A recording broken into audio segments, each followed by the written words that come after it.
This is Kick-Ass News. I'm Ben Mathis.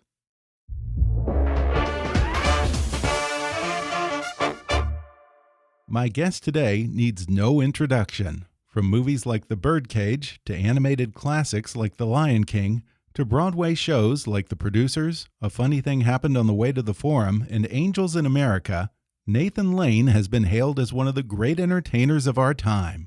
Now he stars as a cynical detective in 1930s Los Angeles in the television series Penny Dreadful, City of Angels, which premieres on Showtime this Sunday at 10 p.m. Eastern. And today, I'm thrilled to finally welcome Nathan to the podcast. He talks about why his fans always think he's Jewish, how his older brother inspired him to get into acting, and some of the roles he's played on Broadway in shows like Guys and Dolls, The Iceman Cometh, and of course, The Producers. Then Nathan takes a call from Tony Award-winning actor-director Joe Mantello on the podcast, shares that he's finally close to realizing their dream of working together in a revival of Death of a Salesman, and laments the lasting impact that the coronavirus could have on Broadway theater. He discusses starring in the return of Showtime's hit series Penny Dreadful, how the new season transports the show from Victorian London to California on the cusp of World War II, and what it's like to finally star in something where he gets an actual stunt double. He reveals his own love for the noir detective fiction of Raymond Chandler, how Penny Dreadful exposes the social tensions simmering under the surface of 1930s LA, and how his character was partly inspired by a real attorney turned Nazi hunter who was determined to stop Hitler's nefarious plans for Los Angeles. Plus, Nathan remembers the late playwright Terrence McNally, George C. Scott does Noel Coward, and the grueling experience of working with 80s TV magician Doug Henning in the notorious Broadway musical flop Merlin. Coming up with Nathan Lane in just a moment.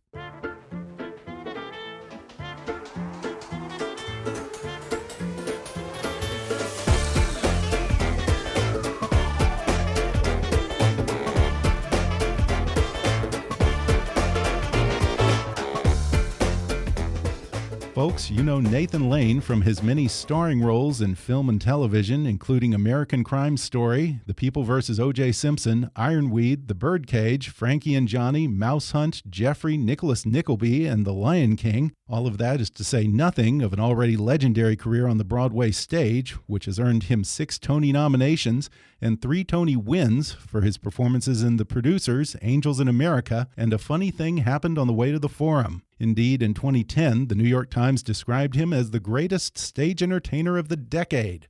But for my money, he's probably the greatest stage entertainer of this or any other decade. Now he's starring as a hard-boiled detective in 1930s Los Angeles in the new season of Showtime's Penny Dreadful. Penny Dreadful, City of Angels premieres Sunday, April 26th at 10 p.m. Eastern and Pacific.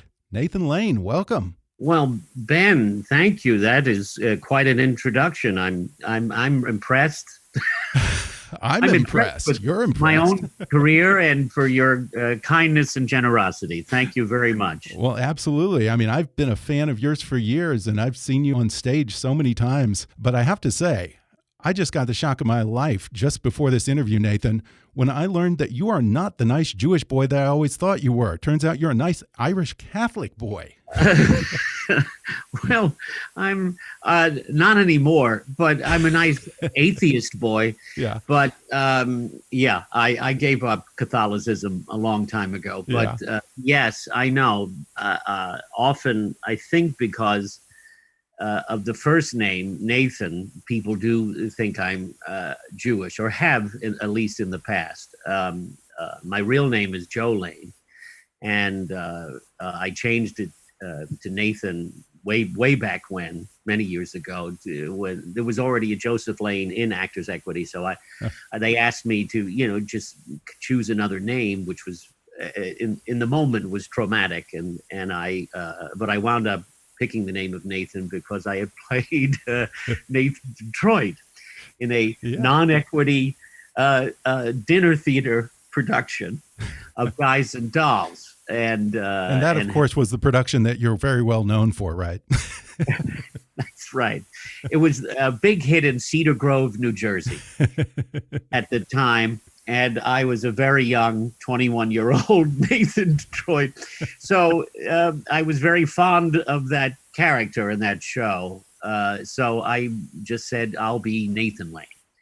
And so, yes, many people have I think, gotten the wrong idea that I was. I had actually changed my last name from Berkowitz to Lane. But yeah. I'm sort of yes, I would like to think I'm an unofficial honorary Jew when it at least when it comes to stage and screen appearance.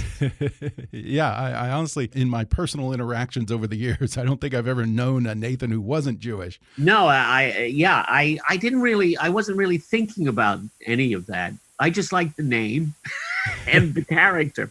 So I didn't think of all of the religious repercussions or that. Yes, for years, I think people thought I was Jewish, which is nice. At least it means they believed who I was playing. They felt it was authentic. So that is very gratifying. Yeah.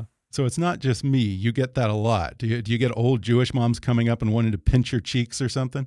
Yes, sure. It's a big demographic for me. But you and Barbara. Yeah, sure. I remember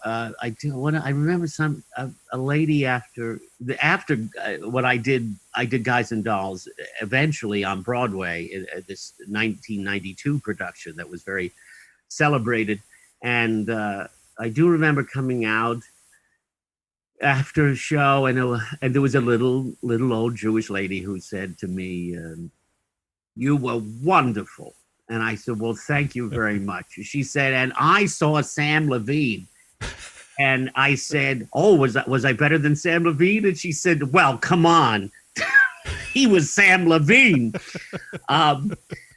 Yeah, I didn't quite equal Sam Levine, but what are you going to do? He was one of the greats. They wrote that part for him. Oh, yeah. And then only discovered afterwards that Sam couldn't sing. I mean, at all. Which is why Nathan Detroit doesn't have any songs in that show except for the duet of Sue Me.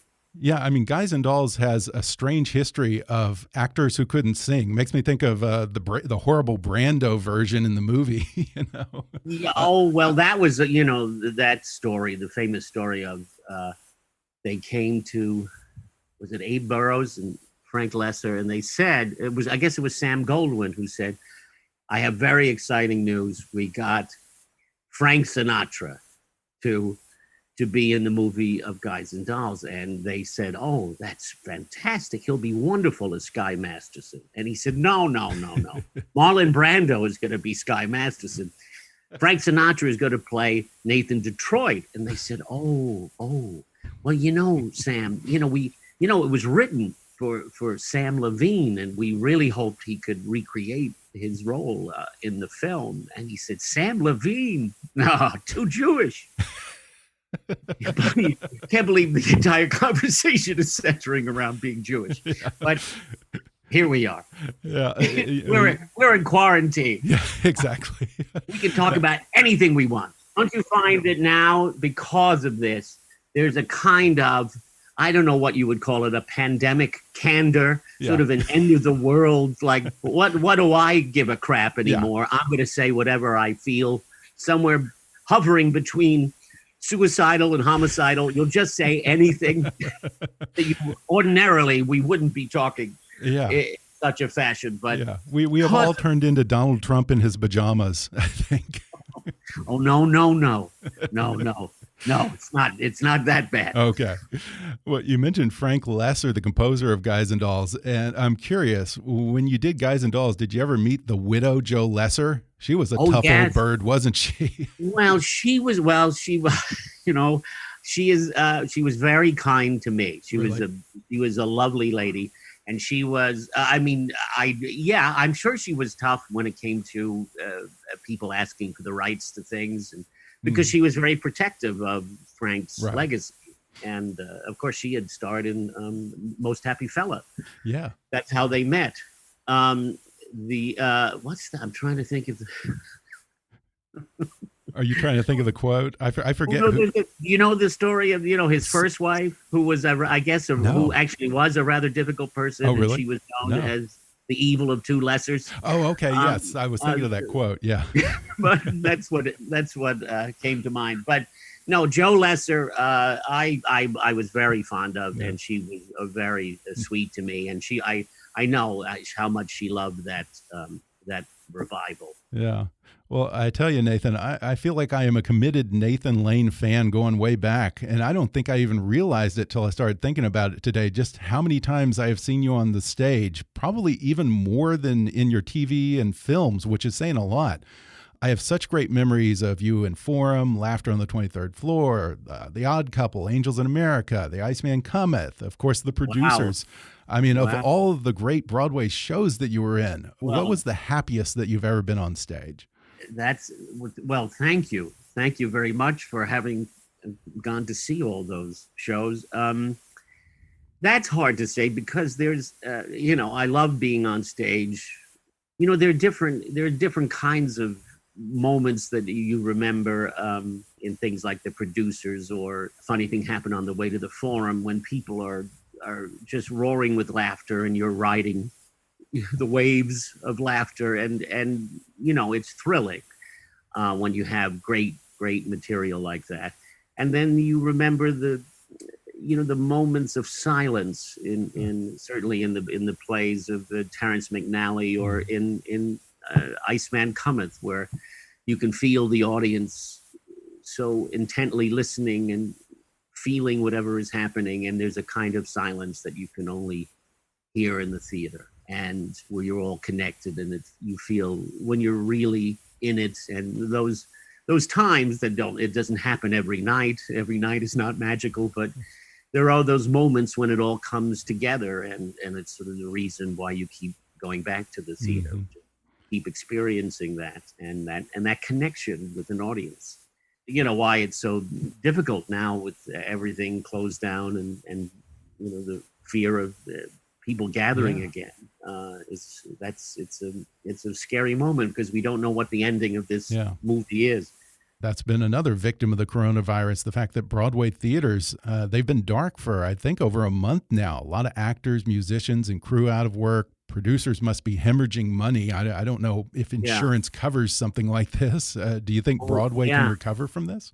Nobody knows. That's what's so scary about all of this. The unknown, we don't know. And I try to be optimistic, and then I also think somehow I don't think everything is going to be quite the same after this. At least until there's a vaccine. And people feel confident again to gather in a large group. And it's not just theater, obviously. It's opera, ballet, classical music, concerts, any performances, sports. It's difficult. The audience is a key part of the event. They are the other, in a sense, another actor in the evening. And so, it's a devastating thing, and obviously, financially, people, are struggling, and you just hope the government will help, continue, to help in these situations. People in the arts are thought of last, and God knows, especially these days. And you want to obviously, help the people who really need it the most, but it's this is devastating to so many.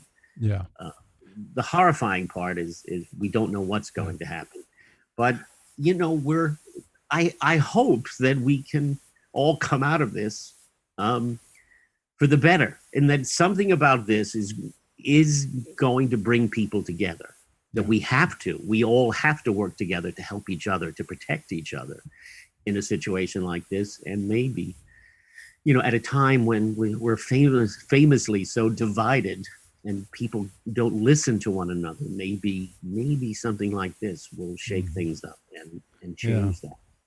Well, on a lighter note, I loved you in The Producers. Thanks. I was actually there the last preview before opening night. How many times have you played a role originated by Zero Mostel?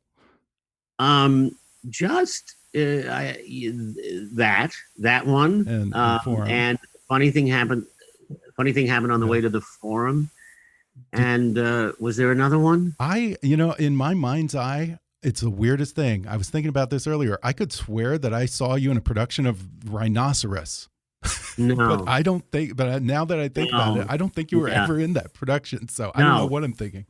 I love that play, but and it would be an interesting thing to revive. I don't know whether there were some. I was asked to do Fiddler once. I think I was asked. They did a production that Alfred Molina starred in, originated in. And then when he left, they asked me if I would take over, and I said no. That I just thought, I think that's where I draw the line in terms of Zero Mostel roles and the Jewish equation. And I just thought, no, I think I'm going to leave that alone. Obviously it's a great part, but yeah. Oh, look. I'm getting a call. Oh, this is exciting. Who calls Wait, Nathan should I answer it? Ben, should I answer it? Sure, why not? Hello? Joe, I'm in the middle of a podcast with Ben Mathis. Have you heard of Ben Mathis? You've not? Well, you're in for a treat because he's a delight. And he's a big theater fan. So this is Joe Mantello. Oh, I thought it was Joe Lesser. The director. No, Joe Lesser. No, she's no longer with us. So, I will call you back when I'm done. All right. Thanks, Joe. Bye. Joe said bye. Okay. Well, that's very nice. I have to ask, you have played so many iconic roles on stage. Is there a role in the pantheon of Broadway classics that you're still dying to play on stage at some point? Well, Willie Loman. Oh, yeah. And that's been in the works for a while. Wow. Trying to work out schedules and Joe Mantello. Funny you should bring this up. Joe Mantello and I have talked about this for years, going back to when we did Love, Valor, Compassion together when we were just children. And he said to me one day while we were rehearsing, someday you and I are going to do Death of a Salesman. And now, finally, Scott Rudin, who's would be producing, there have been many issues because of scheduling and possible writer strikes and actor strikes and the television series schedules. And now, of course, because of this, everything has changed and is up in the air. But that would be great. I would love to see you in that. Yes, Joe and I have been talking about this for years. And so it's so I think it could happen if show business ever opens again. Yeah. I think I would like to see you in The King and I.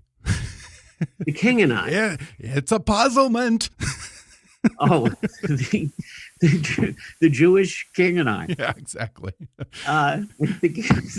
So the King of what? Of the Israel? King of the Jews. I don't know. The King of the Jews. Well, that's a whole other story.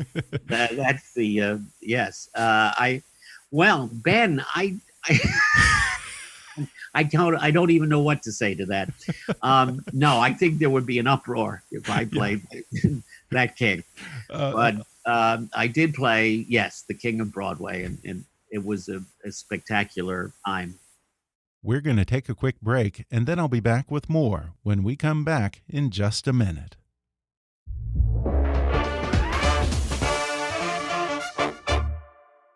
This ad is a warning. Our democracy is under attack from the U.S. Supreme Court.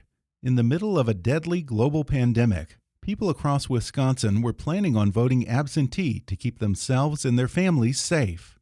But the night before the election, 5 Republican justices on the Supreme Court told thousands of people they would have to choose between risking their lives and forfeiting their right to vote. This Supreme Court favoring Republican interests over our democracy is nothing new.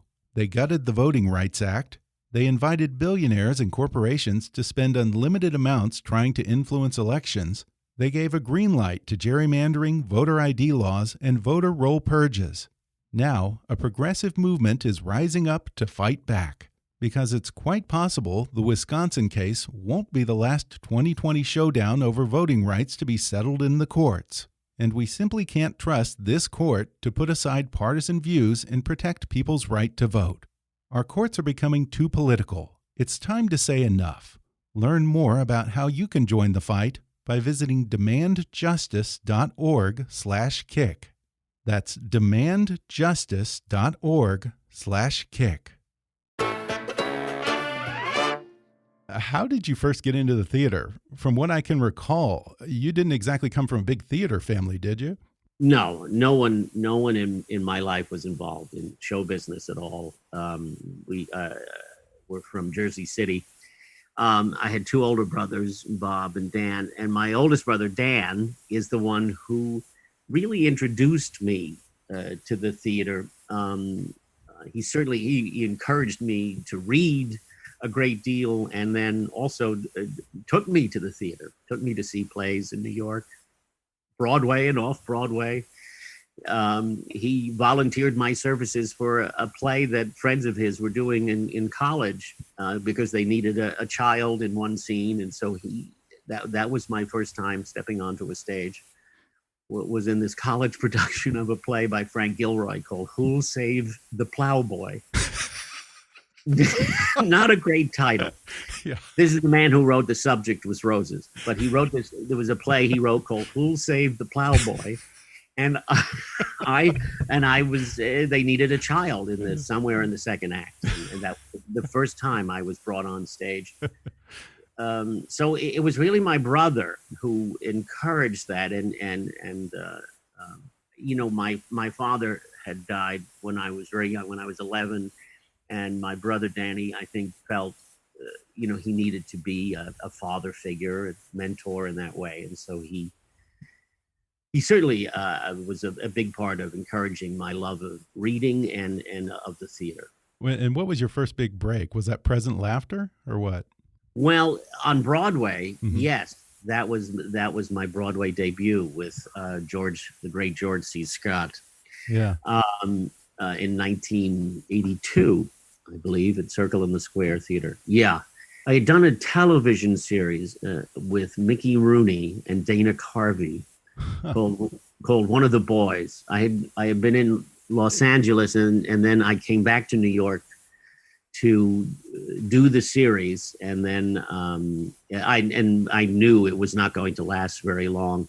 And then we did 13 episodes and finished. And then I auditioned for this revival of the Noel Coward play, Present Laughter. And that George C. Scott, surprisingly, was not that it wasn't surprising that he was directing it, but that he was starring in it as well in the Noel Coward role. So there was unusual casting. But he was a brilliant comic actor as well as a dramatic actor. And it was a big sort of surprise hit for me. That was a huge thing. Yeah, I'm trying to picture him in that role. That's interesting. Well, it was more along the lines of a John Barrymore than right. a sort of aging Noel Coward matinee idol. It was more in the John Barrymore family, but but he was wonderful in it. I mean, really hilarious and very touching too at times. Yeah, I'm trying to remember what the line was from that show. It's on. No prayer, no bribe, no threat, no power will induce me to go to Africa with Burl Willard, and no goddamn son of a bitch ever won a war by dying for his country. I immediately go into Patton anytime I try to picture George C. Scott in the role. Well, he was the only person I know who could make the word darling sound like a command. The character had to say, darling.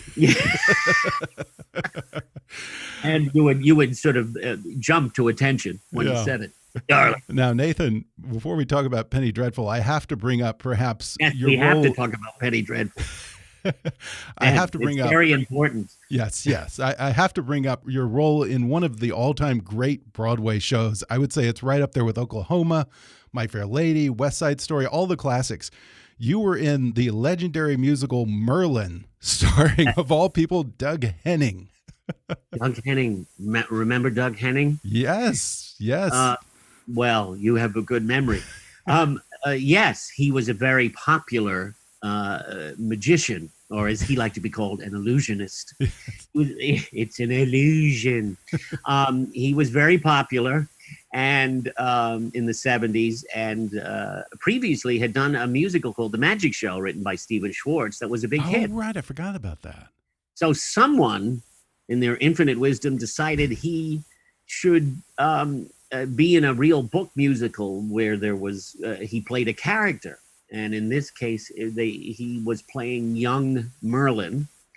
And then it was written by the gentleman who wrote like Columbo, Levinson, Richard Levinson, and Bill Link. Perfect.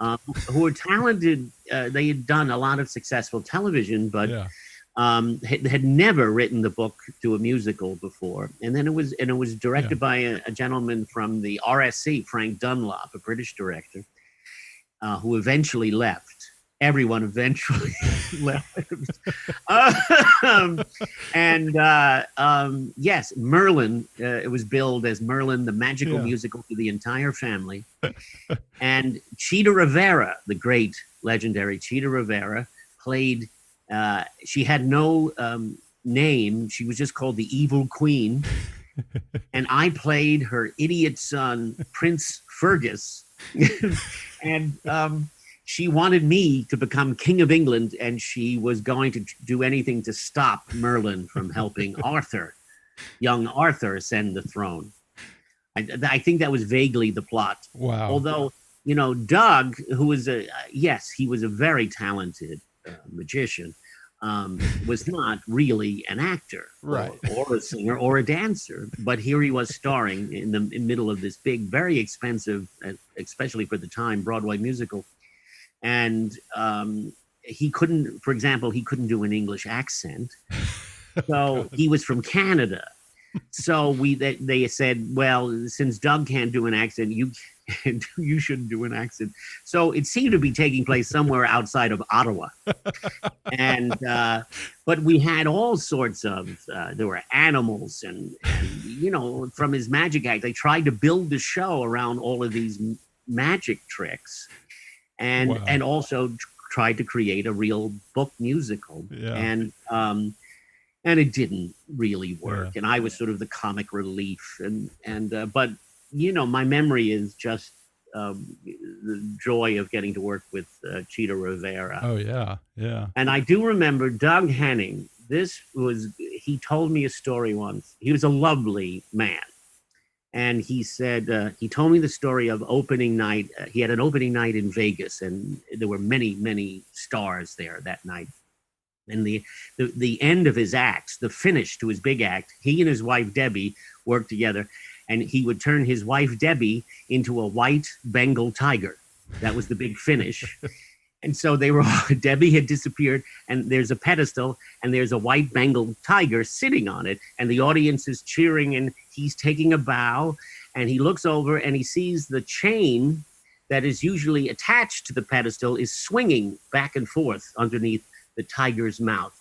And he looks at the tiger, and this all happened in a matter of seconds, like 30 seconds. And the tiger is looking at the audience, and like a buffet, and starts to walk off the pedestal and head towards the audience. Oh, God. And the audience starts to panic and scream. And Doug, who weighed about 98 pounds soaking wet, ran and grabbed the chain and started to try to pull the tiger back. And the tiger was surprised by this, turned and swatted him with his paw, and Doug fell back. And the next thing he knew, he said the tiger was on top of him and was licking his entire face up to his hairline. And he realized this isn't affection. He's cleaning his prey, because he then took he had a little head. He took his entire head into his mouth, and he said, I felt his teeth going into my neck. And he said, luckily, I passed out. And because I fainted, he said, my body went limp.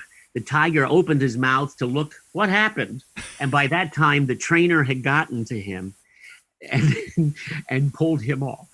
And he said, the next thing I knew, I woke up in the dressing room. I was on a bed, and he said, I looked up, and Bob Hope, of all people, was standing over me. What?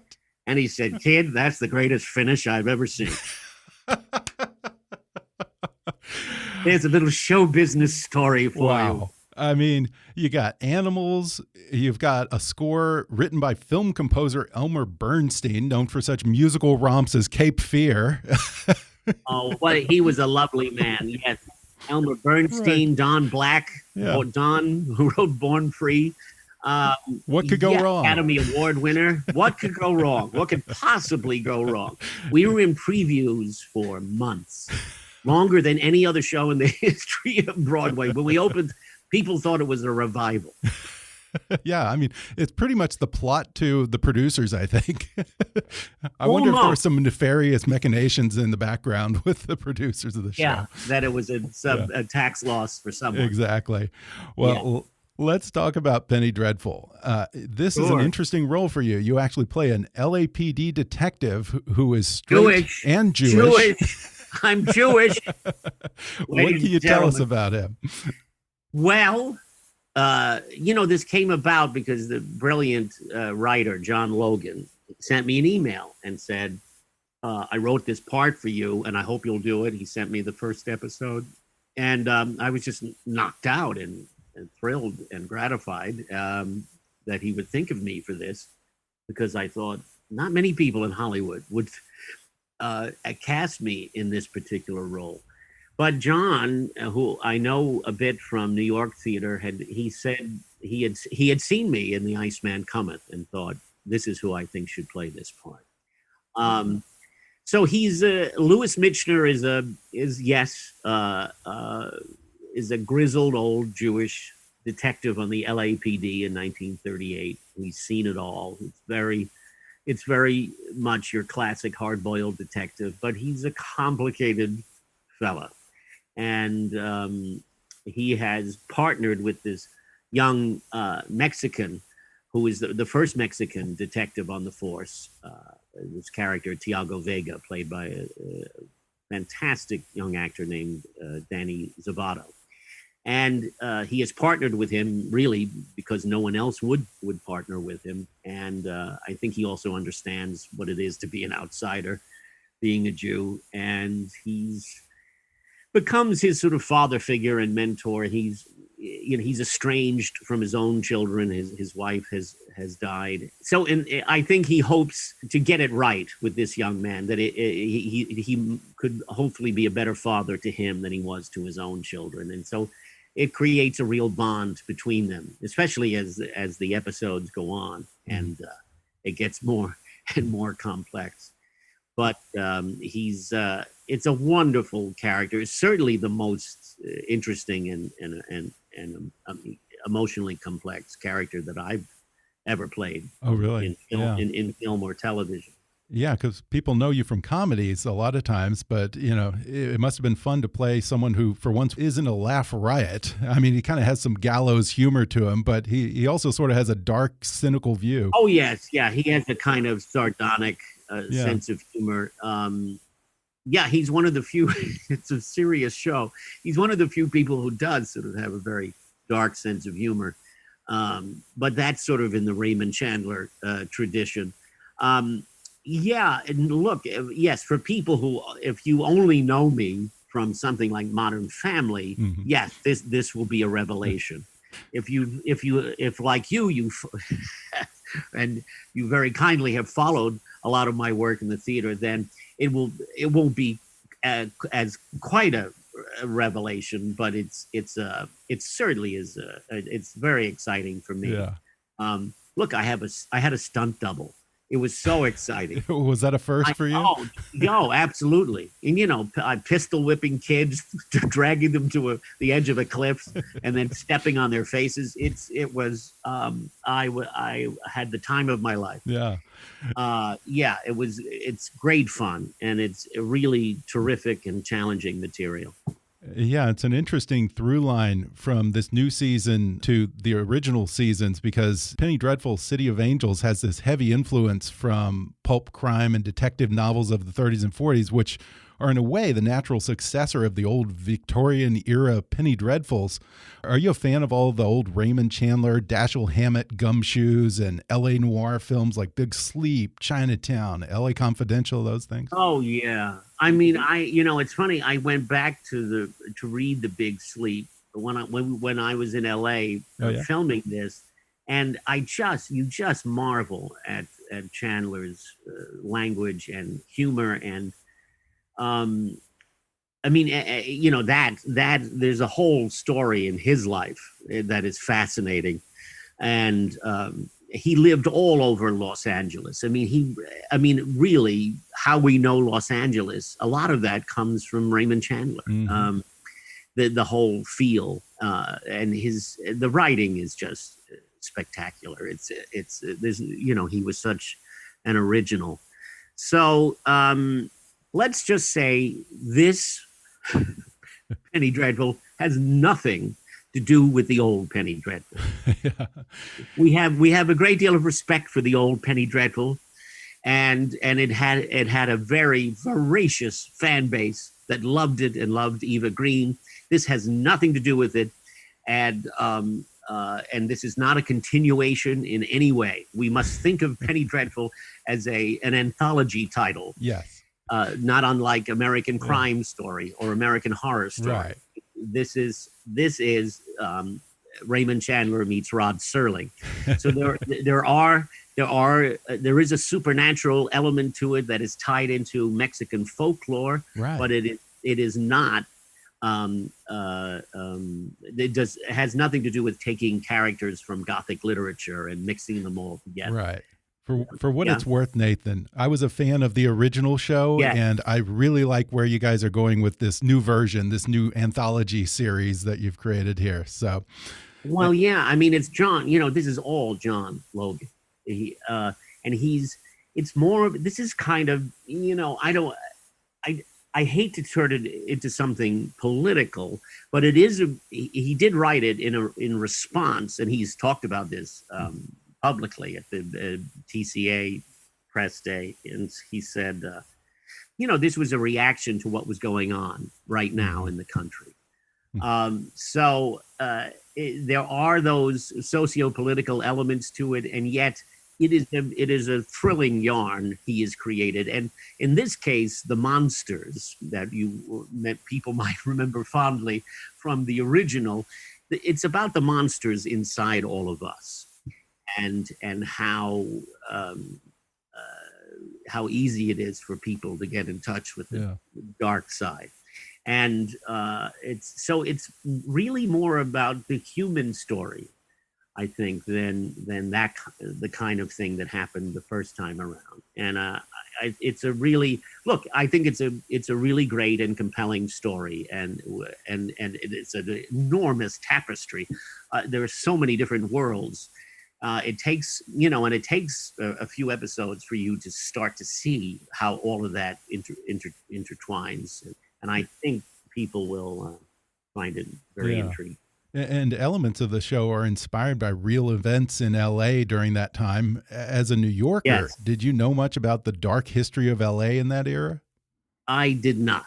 I was sort of aware of the Nazi infiltration of LA, but not to the degree that I realized when I started doing research and reading all these books about what was happening at the time.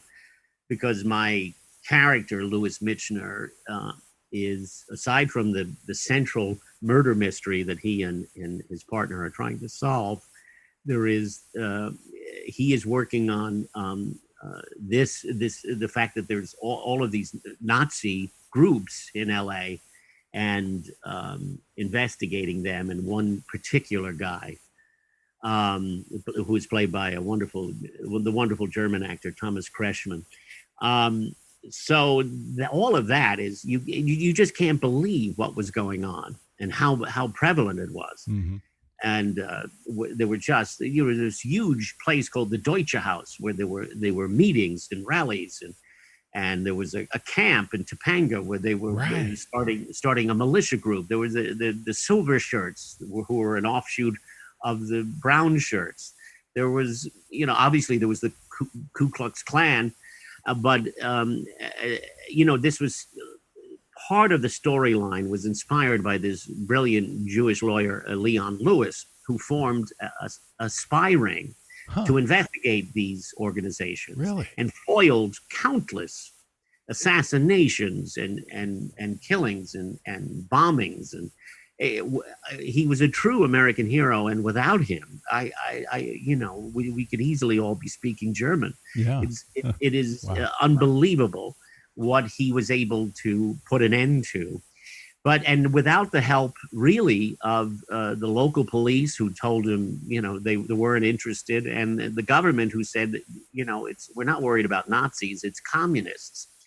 And so eventually he went to all of the studio heads who were Jewish and gathered them at the Hillcrest Country Club and said, listen, my law firm is failing because I'm spending all this time running this spy network, and here is all this information, and I need some financial assistance to keep this going, because these people are liable to come to your neighborhood.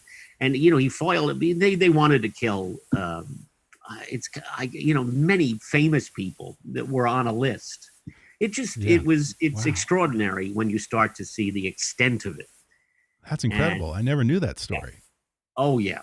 So that is a part of the storyline, and and it gets more and more complex as it goes on. I'm a couple. Well, I guess I shouldn't reveal too many. Oh yeah, let's leave some mystery here. Yes. But the show does assert that Hitler had big designs on L.A. as some kind of sun-drenched Nazi utopia. And I do understand that there may have been some basis for that. Huh? Oh, that's absolutely true. He absolutely wanted it as a base of operations, and mainly because of the film community, because he wanted access to all of that. Incredible. Yeah, totally true. The show is just terrific, Nathan. Before we go, I know that you had a long friendship and working relationship with the late, great playwright Terrence McNally, who just died of coronavirus complications, I think 3 weeks ago. Do you want to say a few words about him before we go? Look, he was the theater world, the world in general, lost a giant, a major playwright and a groundbreaker in Terrence. And for myself personally, I lost one of my closest and dearest friends, and someone who certainly championed me very early in my career, and who really gave me some of the best and most important roles in the theater. And I certainly would not have had a career without him, and giving me those opportunities and wanting to collaborate that way. And I've been in New York for 11 years at that point, but it was really when I did the first play I did of his, called The Lisbon Traviata, was the thing that really kind of put me on the map and changed everything. So it was a collaboration of really of over 30 years. But the last thing we did was this revival of a play of his called It's Only a Play on Broadway, which was a great success. And was he was a monumental part of my life, and certainly a monumental part of the gay community. And he was writing about gay issues way before other people, starting with his Broadway debut with a play called And Things That Go Bump in the Night. He was just a wonderful, wonderful friend, and it was a devastating loss. Great talent, and he will definitely be missed. What a loss. Yeah. Well, again, on the lighter side, I loved you in Producers. What's more? Thanks, Ed. I appreciate that. I appreciate your kindness and generosity. Absolutely. Once more, look for Nathan Lane in Penny Dreadful, City of Angels, premiering Sunday, April 26th at 10 p.m. Eastern and Pacific, only on Showtime. Nathan Lane, it was a total delight. Thank you. Same here, Ben. Thank you. Take care. Stay safe and healthy. You too. Thanks again to Nathan Lane for coming on the show. Look for Nathan in Penny Dreadful, City of Angels, premiering Sunday, April 26th at 10 p.m. Eastern and Pacific on Showtime. For more information, visit Showtime.com. If you enjoyed today's podcast, be sure to subscribe to us on Apple Podcasts and rate and review us while you're there. 5-star ratings and detailed reviews are one of the best ways for new listeners to discover the show. You can also follow us on Facebook or on Twitter at @KickassNewsPod and recommend us to your friends on your social media. For more fun stuff, visit kickassnews.com, and I welcome your comments, questions, and suggestions at comments@kickassnews.com. For now, I'm Ben Mathis, and thanks for listening to Kick-Ass News.